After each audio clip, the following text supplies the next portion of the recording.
Well, I don't want to give too much away, but listen, it was a really good performance. I still think there's areas where we can improve, and that's what we've tried to do over the last 3 days. We're under no illusions that it's going to be a different game. Fenerbahce will be hurting, I know that. My players know that. They're well aware of that as well, so we spoke about that over the last couple of days. So we've prepared in the right manner. There might be 1 or 2 tweaks. We'll just need to wait and see. But look, it's been a good 3 days. That's the first time I've really had the players to go and work on certain things that I think they can improve on, and they've worked ever so hard. So that's all I can ask as a manager. Any game, whether it's in Europe or domestically, I think you have to have a flexibility, and that's something that I don't think this team's had. So that's some things we've had to get through, we've worked on. And within a game, if things aren't going according to plan, that we can go and change that. So that's certainly something that I've got to give the boys credit for. They've took things on board that I've wanted them to take on. And we'll approach a game in a manner that we need to go and try and win.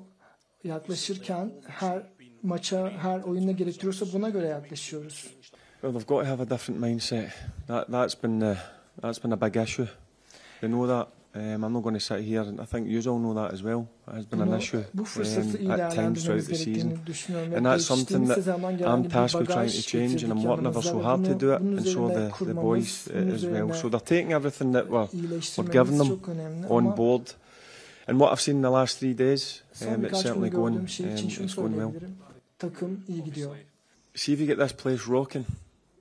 It's a proper place to play football. Futbol oynamak için gerçekten çok doğru bir yer. I've told the guys that, and they know that. They know how good they've played, and some of the guys that are in the squad have played in European nights here.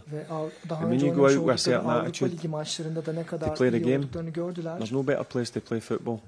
So we'll go on and we'll brace the challenge tomorrow night, because as I said, it's going to be a different game in my opinion.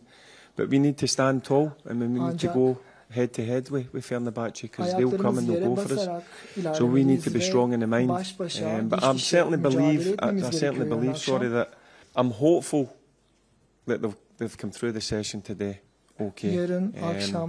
It's just something you've got to deal with as a manager. As I says, in an ideal world, everybody would be fit and available and 100%, but that's never the case. That's why you carry a squad. That's why it's important that the guys that have not been involved, certainly last Thursday, that they need to make sure they take information on. But as I said, I just need to wait until tomorrow, and hopefully I get good news rather than bad news. They're a very good group of players. That's what one thing I will say. They're hard workers. They've took information in that we've given them, not just me as a manager, but my staff also. And listen, they went through difficult periods, and I'm trying to explain myself and the staff. We've been through the same thing, so we can relate to that, and it's important. But look, there's no getting away from it. In Europe, it's been really good at home, but domestically, it's not been what we want. So that's our job to change it, and the guys understand what it takes to play here. Because just at the very first question, when not just European nights, but domestically, if you've got this place, if you've got a team that are playing good football, with loads of energy and passion, this crowd will look right behind you. But that's the pressure. You've got to handle pressure when you're at Rangers, and that's something that probably the squad will admit they've not handled too well at times, but other times they have handled the pressure really well. So we're not thinking about we're favourites or their favourites. We've got a game that we have to go and take head on, because what an opportunity we've got to go into the last eight, but also we've got to be respectful. We're coming up against a very good team. I said that last week. They've got players that can really hurt you, and we all know about the manager. In my opinion, he's been one of the best ever. So we're prepared for all different scenarios, and we're just ready and raring to go.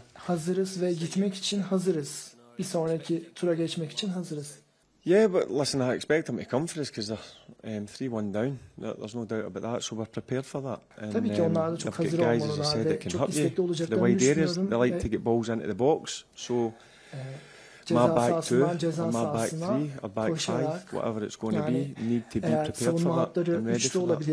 So look, we've covered all sorts of scenarios, as you have to do when you're playing against very good teams. Biz kendi oyunumuzu oynayacağız ve Fenerbahçe'nin çok iyi bir takım olduğu gerçeğini de değiştirmez. We've got 90 minutes to play against a very good team. As I said, it's easy to get carried away when you have a performance like we did last Thursday, but there's absolute no chance I was allowing that to happen. They had a couple of days to go away, spend a bit of time with the family, a bit of rest, which was well earned. But they knew coming back in, there was a job half done, and we need to complete that job on Thursday. Olduğum gibi bu ilk yarı iş daha bitmedi ve bu işi yarın akşam bitirmek isteyeceğiz. As I said, he's got a real good team. He's a top class manager. Üst seviyede bir teknik direktörle olan çok iyi bir takım. I know that for a fact.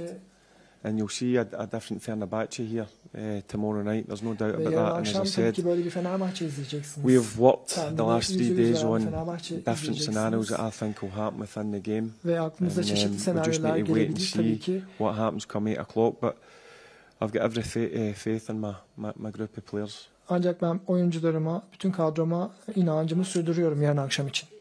I'm not sure. It's not my decision. Whatever information is or whatever jobs we get told to do, we go out and we do our job. And it's important that everyone knows the game plan and everyone's on the same page, which we were on Thursday night. And yeah, we just got to continue that. Bu süreçte Avrupa Ligi'nin ikinci maçını oynayacağız yarın akşam. Yeah, it was obviously a tough time being out injured.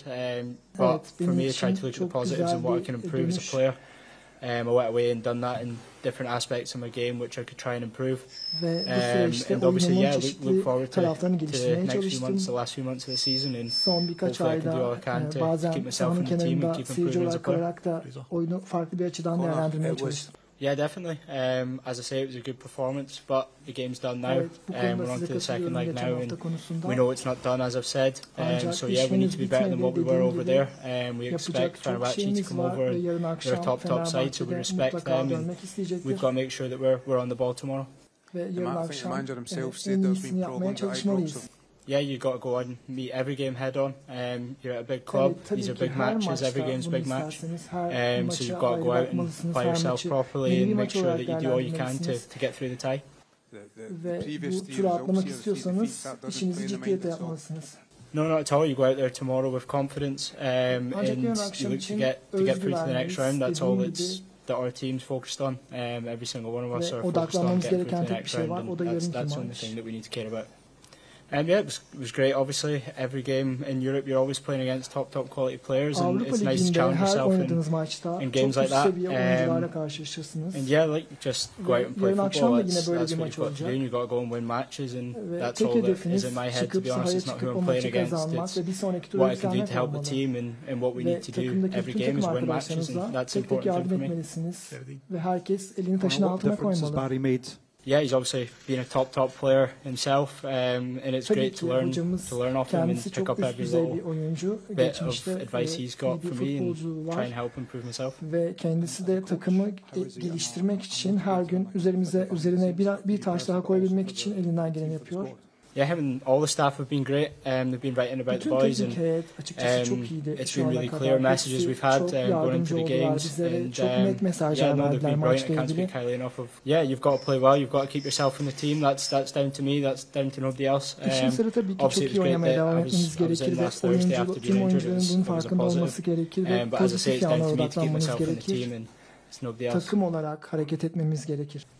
Be a massive achievement, of course. We want to go as far as we can in the competition. As you say, there's been a couple of knocks and bumps on the road, but it's about how you overcome them and how you look in the future now, when we've got to take every game as it comes and make sure that we win every game we play. Yeah, definitely. Every game's a big game for this club, like I've said. No matter the occasion or anything, you've got to go and apply yourself and make sure that you're putting in a good performance to first of all help the team, and of course these games you're going out to prove yourself as well, of course. Every time you step on the pitch you've got to have that in your head, but as I say, tomorrow we've got a job to do and we'll be ready for that. Ama dediğim olduğum gibi yarın akşam için çok büyük bir işimiz var ve o işimizi tamamlamamız gerekiyor.